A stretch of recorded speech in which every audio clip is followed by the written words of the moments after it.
Problem 278. 156 times 328.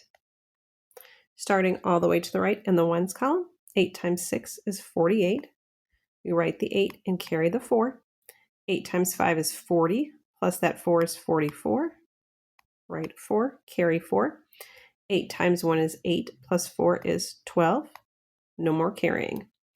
For our next row, which is our next partial product, we put a 0 in the ones place. 2 times 6 is 12. Write the 2, carry the 1. 2 times 5 is 10, plus that 1 gives us 11. Write 1, carry 1. 2 times 1 is 2, plus 1 is 3. For our next partial product, we need 2 zeros for our placeholders. 3 times 6 is 18. Write the 8, carry 1.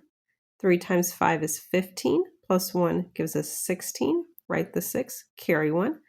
3 times 1 is 3, plus 1 is 4. And starting all the way to the right to add all of our partial products, 8 plus 0 is 8. 4 plus 2 is 6. 2 plus 1 plus 8 is 11. Write 1, carry 1. 1 plus 1 plus 3 plus 6 is 11. Write 1, carry 1. 1 plus 4 is 5, for a total of 51,168.